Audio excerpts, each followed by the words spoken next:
আফগানিস্তানের বিপক্ষে একটা সফল টি-20 সিরিজের পর ওয়ানডে সিরিজে সেই আফগানদের বিপক্ষেই পানি পায়নি বাংলাদেশ। তবে ঘরের মাঠে ফিরে আবার ওয়েস্ট ইন্ডিজের বিপক্ষে ওয়ানডে সিরিজ জিতেছে বাংলাদেশ। এবারে তাদের সামনে আরও একটা টি-20 সিরিজ। সেখানে কি টাইগাররা পারবে এই ক্যারিবীয়দের বিপক্ষে সিরিজ নিজেদের করে নিতে? সে বিষয়ে কথা বলতে যাব। বাংলাদেশের এই সিরিজে কারা স্পটলাইটে থাকছেন, কাদের পারফরমেন্স বিবেচনায় এগিয়ে রাখা যায় সে বিষয়ে কথা বলবো। আমি আছি তৌহিদুল ইসলাম, আমার সঙ্গে রয়েছেন সহকর্মী আশরাফুল ইসলাম। সনি, বাংলাদেশের খেলা দেখেছেন, এশিয়া কাপে দেখেছেন, আফগানিস্তান সিরিজ দেখেছেন, সবশেষ মিরপুরে ওয়ানডে সিরিজও দেখেছেন। আমরা যদি এখন একটু টি-20তে ফিরতে চাই, সেই ক্ষেত্রে বাংলাদেশের ওপেনারে আপনার চোখে স্পটলাইটে সবার আগে কাকে এগিয়ে রাখবেন? আমি ওপেনারে অবশ্যই সাইফ হাসানকে এগিয়ে রাখবো। তিনি মিরপুরের এই ধরনের উইকেটে লাস্ট ম্যাচে যে ভালো পারফরমেন্স করেছেন সেটা যদি ধরে রাখতে পারেন এবং চট্টগ্রামের স্পোর্টিং উইকেটে তিনি আরও ভালো করবেন, স্ট্রাইক রেটও আগের থেকে অনেক ভালো হবে বলে আমি আশা করছি। যদি আমরা এশিয়া কাপে সাইফ হাসানের যদি আমরা পারফরমেন্সটা বিবেচনায় নেই, সে 4টা ম্যাচ খেলেছে খুব সম্ভবত এবং 44-এর বেশি গড়ে তিনি রান করেছেন, 44.5 গড়ে তিনি রান করেছেন। এবং তার ব্যাটিং যে ইন্টেন্ট ছিল, তার যে বলারদেরকে মোকাবেলা করার যে কনফিডেন্টটা ছিল, আমরা দেখেছি খুব কনফিডেন্টলি তিনি শটগুলো খেলেছেন। সেই খেলাটা তিনি মিরপুরেও ধরে রেখেছেন। আপনার কাছে কি মনে হচ্ছে আসলে এশিয়া কাপ কিংবা আফগানিস্তান সিরিজে তার যে ব্যাটিং স্টাইল ছিল, তাদের সেই সময়কার বোলারদের মোকাবেলা করতে তার যে আমরা কনফিডেন্স দেখেছি, এখন এসে ক্যারিবীয় বোলারদের মোকাবেলা করার ক্ষেত্রে তাকে আসলে কেমনভাবে আপনি উপস্থাপন করতে চান বা তার পারফরমেন্সটা কেমন দেখতে চান? আমি অবশ্যই তার পারফরমেন্স অনেক ভালো দেখতে চাই, কারণ তিনি এশিয়া কাপে নিজেকে প্রমাণ করেছেন। তিনি 4 ম্যাচে 44-এর উপরে তার গড় ছিল এবং তিনি দুর্দান্ত কিছু ম্যাচ খেলেছেন। শ্রীলঙ্কার বিপক্ষে 61 রানের ইনিংস, 4টি ছক্কা ছিল। তারপরে ইন্ডিয়ার বিপক্ষে কিন্তু 69 রানের ইনিংস খেলেছেন এবং সেটিতে 5টি ছক্কা ছিল। ছক্কা মারায় কিন্তু তিনি অনেক পটু। চট্টগ্রামের মতো স্পোর্টিং উইকেটে তিনি অবশ্যই ভালো খেলবেন আমি আশা করছি। মিরপুরের যে উইকেটে আমরা দেখলাম সবশেষ যে ম্যাচটা ছিল, সেখানে কিন্তু বাংলাদেশ, আমি যদি ভুল না করে থেকে 14টা ছক্কা হাঁকিয়েছে এবং মিরপুরের উইকেটে কোনো ওয়ানডে ম্যাচে এটাই বাংলাদেশের সবচেয়ে বেশি ছক্কা রেকর্ড, যেখানে সাইফ হাসানের নাম রয়েছে এবং তিনিও দুর্দান্ত খেলেছেন। এই ক্যারিবীয় বোলারদের মোকাবেলা করতে চট্টগ্রামে আপনি আরেকটা ছক্কা রেকর্ড দেখতে চান? সাইফ হাসান যেভাবে ছক্কা মারছেন, তিনি স্ট্রেটে বলেন, লং অনে বলেন, সব দিকেই তিনি খেলছেন। এই ধরনের উইকেটে যদি ভালো করা যায়, মিরপুরের আমরা জানি স্পিনিং উইকেট, কিন্তু চট্টগ্রামে কিন্তু আরও ব্যাটিং সহায়ক উইকেট, সেখানে অবশ্যই তিনি ভালো করবেন। দলকে তিনি সামনে থেকেই নেতৃত্ব দেবেন। আরেকটা আমাদের ক্রিকেটার নজরে আছেন, তিনি হচ্ছেন রিশাদ হোসেন। এবং সেই রিশাদ হোসেনের পারফরমেন্স যদি আপনি বিবেচনা করেন, তার বোলিং আসলে চট্টগ্রামের এই আপনি বলছেন স্পোর্টিং উইকেট, এই উইকেটে রিশাদের বোলিং কতটা কার্যকর হতে পারে? মিরপুরে তিনি যা দেখিয়েছেন সেই ধারাবাহিকতা যদি ধরে রাখতে পারেন তাহলে কিছুটা সহজ হবে, কিন্তু মিরপুরের মতো উইকেট তিনি পাবেন না চট্টগ্রামে। স্পোর্টিং উইকেট, সেখানে ব্যাটিং সহায়ক উইকেট। ওয়েস্ট ইন্ডিজের ব্যাটাররা কিন্তু টি-20তে সাম্প্রতিক খারাপ হলেও তারা মারমুখী প্লেয়ার। তারা আমরা দেখেছি কিন্তু প্র্যাকটিসে তারা দুর্দান্ত সব শট খেলছেন। আমিও দেখেছি আসলে তারা প্র্যাকটিস গ্রাউন্ডে একের পর এক ছক্কা হাঁকাচ্ছেন, প্রত্যেকটা বলেই তারা বাউন্ডারি ওভার বাউন্ডারি মারার চেষ্টা করছেন। কিন্তু তারাও কিন্তু খুব সম্প্রতি নেপালের বিপক্ষে সম্ভবত হেরেছে। নেপালের বিপক্ষে হারার পরে তারা কিন্তু মোরালিটি বেশ ডাউন এবং ওয়ানডে সিরিজ হারের কারণে সেটা কিন্তু আরও নিচের দিকেই থাকার কথা। সবশেষ ওয়ানডেতে বাংলাদেশ যেভাবে খেলেছে, ব্যাটিংয়ে যেমন ভালো করেছে, বোলিংয়েও ওয়েস্ট ইন্ডিজকে খুব তাড়াতাড়ি গুটিয়ে দেওয়ার ক্ষেত্রে দারুণ একটা স্পেল তারা উপহার দিয়েছে আমাদেরকে। টি-20তে আসলে সেই স্পেলগুলোকে আপনি দেখতে চান বা আপনার কি মনে হয় সেখানে কতটুকু আমরা আমাদের এই রিশাদকে দিয়ে আমরা বল করাতে পারবো? রিশাদ মিরপুরে 3 ম্যাচে 12 উইকেট নিয়েছে। প্রথম ম্যাচে তিনি 6টি উইকেট নিয়েছেন, পরে 2টিতে 3টি করে উইকেট। এতটা ভালো তিনি না যদি করতে পারেন, কিন্তু এই যে ইনিংসের একটা আত্মবিশ্বাস, এই আত্মবিশ্বাস যদি কাজে লাগাতে পারেন তাহলে অবশ্যই ভালো করবেন। তবে এতটা সহায়তা তিনি পাবেন না। আমরা জানি লেগ স্পিনার বোলাররা কিছুটা খরুচে হয়। আসলে লেগ স্পিন বল করতে গেলে প্রত্যেকটা বল স্পটে করতে হয়। যদি শর্ট পিচ অফ স্টাম্পের বাইরে বেশি বল হয় তাহলে লেগ স্পিনার একটু রান কনসিড করে থাকেন এবং সবসময় তারা একটু খরুচে হয়ে থাকেন। কিন্তু ইন দ্য মিন টাইম তারা কিন্তু খুব ভালো ব্রেক থ্রু দিতে পারেন। সেট ব্যাটসম্যানকে কীভাবে আউট করতে হয় বা সেট ব্যাটসম্যানের উইকেটগুলো নিয়ে প্রতিপক্ষের রানের চাকাটা টেনে ধরার যে কাজটা রিশাদ করে থাকেন, আপনার কি মনে হয় চট্টগ্রামে সেই একই রোল সে প্লে করতে পারবেন? আমি রিশাদের অতীত পারফরমেন্সের কথা বলি। রিশাদ খুবই ভালো বল করছেন। রিশাদ অবশ্যই রান বেশি খরচ করেন। চট্টগ্রামে তিনি 4টি ম্যাচ খেলেছেন, 4টি ম্যাচে তিনি 9.07 গড়ে রান দিয়েছেন ইকোনমিতে। এখন আবার সেই চট্টগ্রামে তিনি যাচ্ছেন, তিনি একটু খরচে বল করবেন অবশ্যই স্পোর্টিং উইকেট, কিন্তু উইকেট তিনি সময় মতোই নেবেন বলে আমি আশা করছি। রিশাদের ব্যাটিংয়ের দিকটায় যদি একটু আসি, আমরা রিশাদ যখন শুরু করেছিল, আমার যদি ভুল না করে থাকি, শ্রীলঙ্কার এগেনস্টে নিজের শক্তিমত্তা সে জানান দিয়েছিল, খুব সম্ভবত 46 বা 45 এরকম একটা ইনিংস তিনি খেলেছিলেন 16 বলে। তারপর থেকে রিশাদের যে বিশ্ব দরবারে কিন্তু তার একটা কদর বেড়ে যায়, বিভিন্ন ফ্র্যাঞ্চাইজি লিগে তার ডাক আসে, বিসিবির পারমিশন না পাওয়া, বাংলাদেশের দলের খেলা থাকা, নানা ইস্যুতে হয়তো সে খেলতে যেতে পারেননি, কিন্তু পিএসএলে যখন সুযোগ পেয়েছেন খেলেছেন, নিজের সামর্থ্যের প্রমাণ করেছেন। এরপর জাতীয় দলে যখনই তিনি সুযোগ পেয়েছেন নিজের সামর্থ্যের প্রমাণ তিনি করেছেন বল এবং ব্যাট দুটাতেই। এই সেক্টরে কি সাইফের থেকে কিছুটা এগিয়ে থাকবে রিশাদ, যেহেতু তার ব্যাটের শেষের দিকে একটা ভালো ক্যামিও আসতেও পারে? হ্যাঁ, রিশাদ যেই পজিশনে খেলেন তিনি কিন্তু সবসময় ব্যাটিং পান না। তিনি যখন ব্যাটিং পান তখন দলকে তিনি মন থেকেই দিয়ে থাকেন, ভালো একটা ইনিংস খেলেন, ফিনিশিংয়ে বাংলাদেশ যখন হাবুডুবু খায় তখন রিশাদই কিন্তু ভরসার নাম হয়ে আসেন। বাংলাদেশ যে সেকেন্ড ম্যাচটা হারলো ওয়েস্ট ইন্ডিজের সাথে, ওয়ান ডে যে ম্যাচটা, সেখানেও কিন্তু রিশাদ 39 নট আউট ছিল এবং তার কারণে কিন্তু 14 বলে, হ্যাঁ 14 বলে, এবং তার কারণে কিন্তু একটা সম্মানজনক স্কোর আমরা দেখতে পেয়েছি। যদিও ম্যাচটা আমরা হেরেছিলাম, কিন্তু তারপরও এই যে তার ব্যাটিংয়ের যে একটা সাইড আমাদেরকে এক্সট্রা একটা বেনিফিট দিয়ে থাকে জাতীয় দলকে, এটা ওয়েস্ট ইন্ডিজের এগেনস্টে কতটা হেল্পফুল হতে পারে? অবশ্যই রিশাদ ব্যাটে বলে তিনি সময় মতোই কাজে আসবেন এবং আসছেন। তিনি ওয়েস্ট ইন্ডিজের বিপক্ষে টি-20তে খুবই ভালো করবেন, আত্মবিশ্বাস আছে।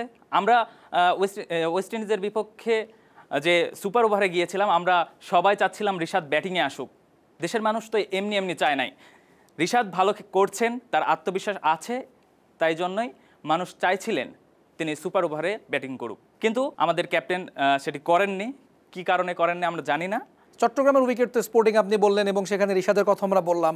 আমরা জানি সাইফ হাসানও টুকটাক বল করে থাকেন, এবং যেদিন ভালো বল করেন তিনি উইকেটও নেন, এবং তাকে বল না দেওয়ার পেছনে একটা কি বলবো, এটাকে একটা সতর্কতা বা একটা সতর্ক বার্তা আমরা নেটিজেনদের মধ্যে দেখেছি। তাদের মধ্যে একটা হাহাকার যে রিশাদকে কেন বল করানো হচ্ছে না। কেউ কেউ প্রশ্ন তুলেছেন মেহেদী হাসান মিরাজ, যে কিনা বাংলাদেশের ওয়ানডে দলের ক্যাপ্টেন, তিনি তার জায়গায় অন্য কেউ যাতে তাকে টপকে যেতে না পারে সেই ইনসিকিউরিটি থেকে সাইফ হাসানকে আমরা বল করানো হয়নি। সেই সাইফ হাসানকে যদি আসলে বল নাই করানো হয়, সেই ক্ষেত্রে কি আসলে এই ধরনের যে একটা অভিযোগ নেটিজেনরা তুলেছেন, সেটা কি আদৌ যৌক্তিক আপনাকে মনে হয়? সাইফ লাস্ট 6টি ম্যাচে, ওডিআই ম্যাচ 6টি খেলেছেন, তার মধ্যে 4টিতে বল করেছেন, 3 ওভার করে বল করেছেন। খুব বেশি বল দেওয়া হয়নি, কিন্তু গুরুত্বপূর্ণ সময়ে তার হাতে বল দেওয়া হয়েছে। আমরা দেখেছি ম্যাচটি সুপার ওভারে যেত না যদি না সাইফকে দেওয়া হতো, যদিও সেটি অধিনায়কের একটা ভুল সিদ্ধান্ত ছিল। তারপরেও সাইফ ওখান থেকে ম্যাচটিকে সুপার ওভারে নিয়েছেন, খুব ভালো বল করেছেন। তাকে গুরুত্বপূর্ণ সময়ে বল দিলে তিনি ভালোই কাজ করেন, কিন্তু তাকে বল দেয়া হয় না। এর পেছনে একটা কারণ নেটিজেনরা বলছেন যে সাইফ অফ স্পিন বল করেন এবং মিরাজও অফ স্পিন বল করেন। সাইফ একদিকে ব্যাটিংয়েও ভালো করছেন, মিরাজ ব্যাটিংয়েও দুর্বল এবং ক্যাপ্টেন্সি নিয়েও প্রশ্ন আছে। এ কারণে যদি সাইফকে বোলিংয়েও তাকে সুযোগ দেওয়া হয়, তিনি যদি ভালো করেন, তাহলে হয়তো মিরাজের জায়গা হারিয়ে যাবে। এই ধরনের একটা কথা প্রচলিত আছে। আমার মনে হয় এই ধরনের বিষয়টা থাকতে পারে। আচ্ছা, যদি এই ধরনের বিষয় থাকে, আসলে সেক্ষেত্রে একজন ক্যাপ্টেন হিসেবে দলকে সামনে এগিয়ে নেওয়ার যে প্রবণতা, সেটা কি ব্যক্তি স্বার্থের কারণে কিছুটা বাধাপ্রাপ্ত হচ্ছে না? মিরাজ নিজের স্বার্থের কারণে একজন প্লেয়ারকে সামনে নিয়ে আসছেন না, তিনি পেছনে রাখছেন, কিছুটা দমিয়ে রাখছেন বলা চলে। এ কারণে দলের অবশ্যই ক্ষতি হচ্ছে। আমরা একজন অলরাউন্ডার চাই, কিন্তু সাকিব আল হাসানের পর সেই ধরনের অলরাউন্ডার আমরা পাইনি ব্যাটে বলে যিনি দলকে দিতে পারেন। মিরাজকে একসময় ভাবা হতো সাকিব আল হাসানের জায়গা নেবেন, কিন্তু তিনি পারেননি। তিনি ক্যাপ্টেন্সি পেয়েছেন, তারপর থেকে রান নেই, উইকেটেও তাকে দেখা যায় না।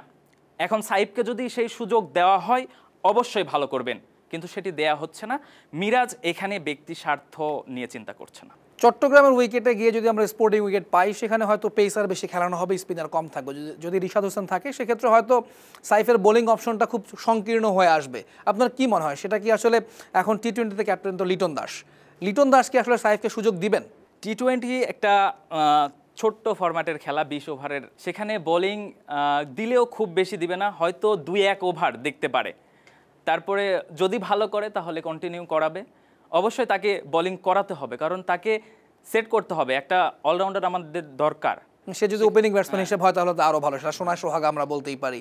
আবার যদি রিশাদে ফিরি, রিশাদ যে ওয়ানডে ম্যাচগুলো খেলেছেন, রিশাদ কিন্তু অনেকগুলো ওয়ানডে খেলেছেন বাংলাদেশের হয়ে এবং টি-20ও তিনি খেলেছেন। যদি আমরা এশিয়া কাপের পারফরমেন্স বিবেচনা করি, হংকংয়ের এগেন্সে 2টা উইকেট, শ্রীলঙ্কার এগেন্সে 3 উইকেট পাননি, কিন্তু পরবর্তীতে 3টা ম্যাচ খেলেছেন, 3টাতে 2টো করে উইকেট নিয়েছেন। এরপরে যদি আফগানিস্তান সিরিজে আসি, সেখানেও তিনি 3 ম্যাচে 5 উইকেট নিয়েছেন।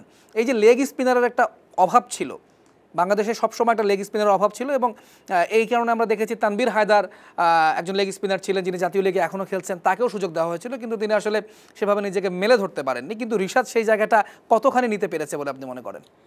আমার মনে হয় রিশাদের আরও অনেক এগিয়ে যাওয়ার একটা চান্স আছে। তিনি খুব ভালো করছেন, কিন্তু ইকোনমিটা একটু খেয়াল রাখতে হবে। তাকে যে ধরনের বোলিং করেন টি-20তে, তিনি প্রায় 9 থেকে 10 রান করে দেন প্রতি ওভারে, এভারেজ যদি ধরি আমরা। এই দিকটা একটু খেয়াল রাখতে হবে এবং আমি মনে করি এখন একটাই অস্ত্র আছে আমাদের, লেগ স্পিনার। এটাকে কাজে লাগাতে হবে। আরও ম্যাচ আছে, তিনি দেখিয়ে দেবেন। এই ইম্প্যাক্টের কারণে কিন্তু আসলে তিনি ফ্র্যাঞ্চাইজি লিগে সব জায়গায় ডাক পাচ্ছেন। ইনি বিগ ব্যাশ লিগ থেকে শুরু করে চ্যাম্পিয়ন করেছেন দলকে। তিনি বিগ ব্যাশ থেকে ডাক পেয়েছেন, তিনি ফ্র্যাঞ্চাইজি লিগের IL টি-20 থেকে ডাক পেয়েছেন, তিনি টি-10 লিগ থেকে ডাক পাচ্ছেন। মোটামুটি সব জায়গা থেকেই তার কল আসছে। এই জিনিসটাকে আসলে কতটা পজিটিভলি দেখেন আপনি? অবশ্যই আমাদের একটা প্লেয়ার বিভিন্ন দেশে বিভিন্ন লিগে খেলছেন, এত ধরনের টুর্নামেন্ট থেকে তাকে ডাকা হচ্ছে। অন্য প্লেয়ারকে তেমন আমরা সব জায়গায় এখন ডাক পাচ্ছি না।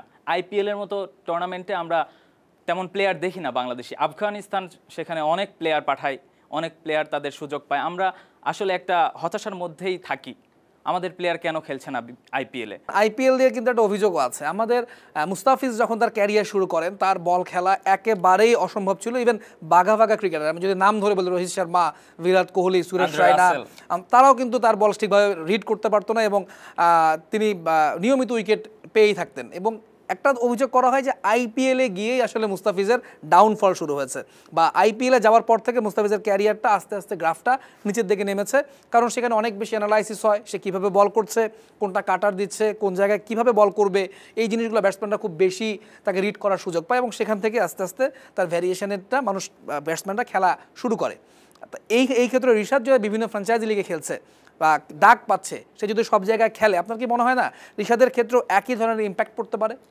আমার এটা মনে হয় না, কারণ আমাদের এই আধুনিক ক্রিকেটে আপনি দেখবেন সব প্লেয়ারের সব জায়গায় সব অ্যানালাইসিস কিন্তু এমনিতেই পাওয়া যায়। IPL না খেললেও কিন্তু আপনি অ্যানালাইসিস করতে পারেন। প্রতিটি ম্যাচের আমরা ইউটিউবে হোক, তো বিভিন্ন প্ল্যাটফর্মে আমরা ভিডিও দেখতে পাই, সেখান থেকেও অ্যানালাইসিস করা যায়। IPL-এ যদি নিজ দল কোনো গোপন সূত্র জেনে যায়, এখানে প্রবলেম হতে পারে। তাছাড়া অন্য দল আপনাকে নিয়ে অ্যানালাইসিস করবে, এটাই স্বাভাবিক। এই কারণে আমি মনে করছি না রিশাদকে কোনো বাধার সম্মুখীন হতে হবে। মোস্তাফিজুর খুব ভালো শুরু করেছিলেন, হায়দ্রাবাদের হয়ে তিনি শিরোপা জিতেছেন, খুবই দুর্দান্ত ছিল। এমার্জিং প্লেয়ারও হয়েছিলেন তিনি। এখন ওই ধরনের নাই বলে, ওই ধরনের কাটার আমরা দেখি না, তবে তিনি খুব ইকোনমিক্যালি বল করেন। লাস্টে ডেথ ওভারগুলোতে খুবই দুর্দান্ত বল করেন। মোস্তাফিজ কিন্তু তার জায়গা ধরে রেখেছেন। আমরা যদি আবার বাংলাদেশ ওয়েস্ট ইন্ডিজ সিরিজে ফিরি, যেটা চট্টগ্রামে হবে 3 ম্যাচের টি-20 সিরিজ, আপনার একটা প্রেডিকশন জানতে চাই, এই সিরিজের ফলাফল কি হতে পারে? এই সিরিজে আমার মনে হয় বাংলাদেশই এগিয়ে থাকবে, 2-1-এ বাংলাদেশ জেতার সম্ভাবনা। হোয়াইট ওয়াশ কেন নয়? আমি একটা ম্যাচে তাদেরকে চান্স দিচ্ছি, কারণ তারা অবশ্যই ব্যাকফুটে আছে, কিন্তু তারা জ্বলে উঠতে সময় লাগবে না। আপনি জানেন, তাদের একজন প্লেয়ার যদি একদিন টিকে যায়, তাহলে কিন্তু একটা ম্যাচ বের করে ফেলতে পারে। আমার মনে হয় 3টা ম্যাচের মধ্যে একটা ম্যাচ তারা খেলবেই ভালো। ওয়েস্ট ইন্ডিজের ক্রিকেটাররা সাধারণত ফ্র্যাঞ্চাইজি লিগে আসলে তাদেরকে বলাই হয়ে থাকে তারা ফ্র্যাঞ্চাইজি ক্রিকেটের ফেরিওয়ালা। সারা বিশ্বে ঘুরে ঘুরে তারা এই ফ্র্যাঞ্চাইজি ক্রিকেট খেলেন, যেটা কিনা টি-20 ফরম্যাটে। এ কারণে তারা টি-20 ফরম্যাটে সবসময়ই একটা ভালো জায়গা ধরে রাখে এবং যে কোনো ব্যাটসম্যান বিধ্বংসী রোল প্লে করতে পারে, যে কোনো বলার যে কোনো সময় জ্বলে উঠতে পারে। নিশ্চয়ই সনি, আপনার সঙ্গে কথা বলছিলাম বাংলাদেশ ওয়েস্ট ইন্ডিজ সিরিজ নিয়ে। আপনার মতো আমারও প্রত্যাশা বাংলাদেশ ওয়েস্ট ইন্ডিজের এগেইনস্টে চট্টগ্রামে খুব ভালো কিছু করবে এবং রিশাদ এবং সাইফ তাদের জায়গা ধরে রাখবে। সাইফ যদি বলে সুযোগ পায়, অবশ্যই সে তার যে বোলিংয়ের যে জায়গাটা সেটা সে আরও পাকাপোক্ত করার চেষ্টা করবে এবং ব্যাট হাতে সে তো দুর্দান্ত পারফর্ম করছে। আপনার মতো আমিও প্রত্যাশী ওয়েস্ট ইন্ডিজের এগেইনস্টে রিশাদ ব্যাট হাতে খুব ভালো পারফর্ম করবে, সাইফ ব্যাট হাতে খুব ভালো পারফর্ম করবে। এবং রিশাদের কথা যদি আসি, আপনি যেটা বলছিলেন যে রিশাদ লেগই, আমরা বরাবরই দেখে থাকি যারা সারা বিশ্বে লেগ স্পিন বল করে থাকে তারা একটু খরচে হয়। এই জায়গাটা আসলে যদি আমরা রিশাদকে ছাড় আমরা আসলে দিতেই পারি, কারণ একটা ব্যাটসম্যান যখন 60, 64 বা 70+ রান করে ফেলে, তখন যদি সেই ব্যাটসম্যানরা টিকে থাকে তাহলে স্কোরটা দলীয় স্কোর 200+ হয়ে যাওয়ার একটা সম্ভাবনা থাকে।